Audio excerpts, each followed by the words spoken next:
What if the smallest particle in the universe became the most powerful thing to exist? Let me explain. I'll take you back in time for a sec.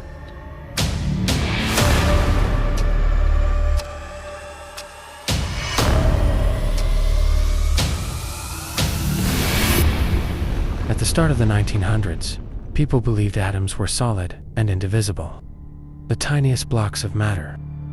But a scientist by the name of Ernest Rutherford changed that forever.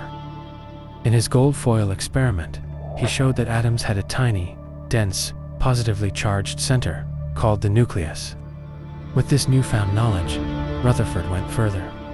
He became the first person to split an atom, earning him the title of Father of Nuclear Physics. He even predicted the existence of the neutron, and in the year 1932, his student, James Chadwick, confirmed it, completing the modern picture of the atom. But this is where things took a darker turn. What began as pure science had just revealed a hidden well of energy inside matter itself. A discovery that would eventually be weaponized and become as we know it today, a weapon of mass destruction. No one knew it yet, but this discovery had just lit the fuse and chain reactions leading to the most dangerous arms race in history. How do you turn invisible particles into unstoppable power?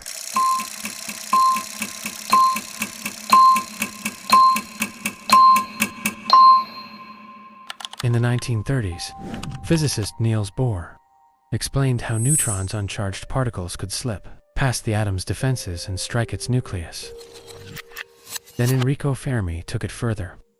In 1934, he bombarded uranium with neutrons and discovered it gave off enormous energy. This work earned him the 1938 Nobel Prize. But here's the revolutionary part. When uranium atoms split, they released more neutrons, which could split more atoms. This wasn't just an experiment anymore, it was a chain reaction. Physicist Leo Szilard even filed a patent for the first nuclear reactor, realizing the chain reaction could be controlled to produce energy, or unleashed to produce a massive explosion. And just as this breakthrough emerged, the world was heading into war.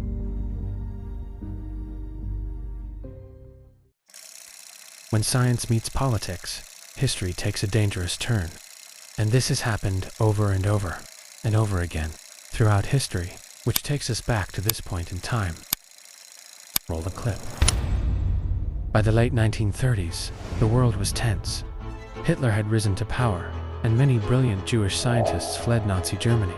Among them were Albert Einstein and Leo Szilard. Szilard feared what would happen if Germany harnessed nuclear chain reactions first. In 1939, he convinced Einstein to co-sign a letter to US President Roosevelt. The Einstein-Szilard letter warned that Germany might be building an atomic bomb. This letter pushed Roosevelt to act, marking the birth of America's nuclear weapons program. What started as pure science was now a matter of survival and power, and so began one of the most secret projects in history. A race against time. Thousands of scientists, billions of dollars. In 1942, the US launched the Manhattan Project. It was science on an industrial scale. Over 130,000 people worked in secret cities, spending nearly $2 billion. Physicist J. Robert Oppenheimer became the project's scientific director.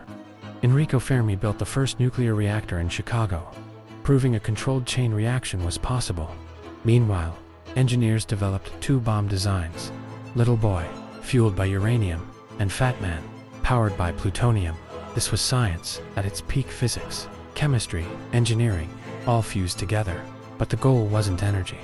It was the deadliest weapon ever imagined. And in July 1945, that weapon was tested for the first time. The one explosion that changed the course of human history. On July 16, 1945, in the New Mexico desert, the Manhattan Project reached its climax, the Trinity test. The bomb exploded with the power of 20,000 tons of TNT. Witnessing it, Oppenheimer recalled the words of Hindu scripture, "Now I am become death, the destroyer of worlds." Just weeks later, on August 6th, The US dropped little boy on Hiroshima. In a single flash, tens of thousands of people were killed. 3 days later, Fat Man hit Nagasaki. The war ended, but the world had entered a new age, the nuclear age. What began with Rutherford's gold foil experiment had led humanity to weapons capable of ending civilization. And ever since, we've lived with the question, will nuclear power save us or destroy us?